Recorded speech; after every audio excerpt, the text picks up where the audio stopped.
Hello students, स्वागत है आपका मैथ के आज के लेक्चर में। तो आज हम ट्रिग्नोमेट्री का एक न्यूमेरिकल सॉल्व करने वाले हैं। ठीक है, तो जो भी हमने पिछले लेक्चर में पढ़ा था वो आपको अच्छे से क्लियर हो जाएगा। ठीक है, तो क्वेश्चन शुरू करने से पहले मैं आपको कुछ याद दिलाना चाहता हूँ कि आपने क्लास 9th में या फिर 10th में ही पाइथागोरस प्रमेय पढ़ी होगी। ठीक है, तो क्या कहती है पाइथागोरस प्रमेय?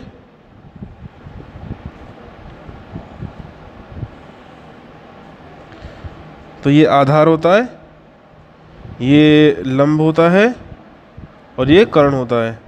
तो पाइथागोरस प्रमेय ये कहती है कि कर्ण का स्क्वायर बराबर होगा आधार के स्क्वायर से, आधार का स्क्वायर प्लस लंब के स्क्वायर।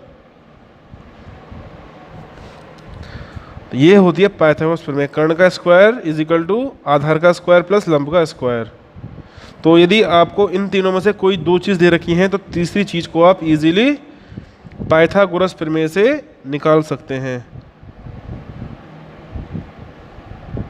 पाइथागोरस प्रमेय, ठीक है, तो इसका यूज़ होगा। तो चलिए क्वेश्चन की तरफ आते हैं। यदि tan A 4/3 है तो कोण A के अन्य त्रिकोणमितीय अनुपात ज्ञात करो।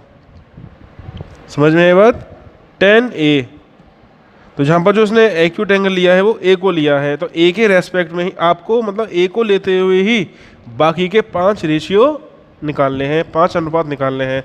कौन कौन से? sin A, cos A, tan A दे रखा है तो उसको निकालना है नहीं, cosec, sec और cot।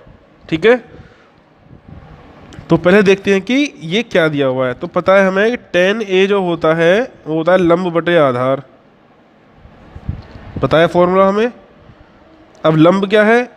4/3 दे रखा है, तो लंब की वैल्यू कितनी हो गई? 4, और आधार की वैल्यू कितनी हो गई? 3। तो हमने इसको A माना, इसको B, इसको C। तो लंब, अब जब हमने एंगल ये लिया है A, तो ये उसका लंब होगा। तो कितनी वैल्यू है लंब की? 4। आधार की वैल्यू कितनी है? 3। तो हमें क्या निकालना है पहले? कर्ण। तो कर्ण का स्क्वायर क्या होगा?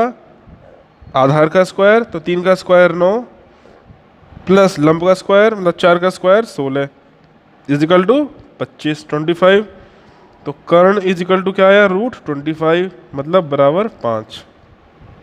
तो पहला स्टेप ये होगा कि तीनों भुजाएं आपके पास होनी चाहिए। अगर 2 है तो तीसरी निकालनी पड़ेगी पाइथागोरस प्रमेय से। चलिए, तो अब सब कुछ हमारे पास है, लंब भी है, कर्ण भी है, आधार भी है। अब निकालते हैं ट्रिग्नोमेट्रिक रेशियो।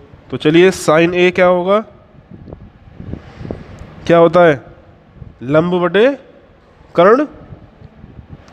लंब क्या है? 4 और कर्ण क्या है? 5।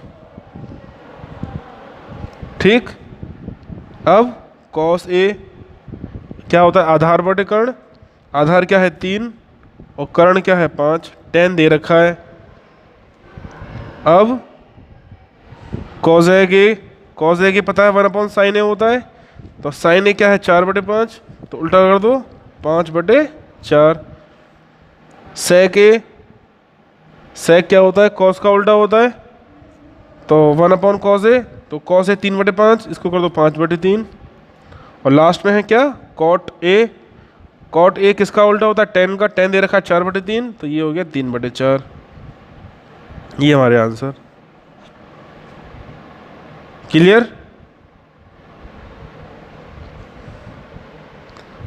तो फिर मिलते हैं आपसे नेक्स्ट लेक्चर में एक नए क्वेश्चन के साथ।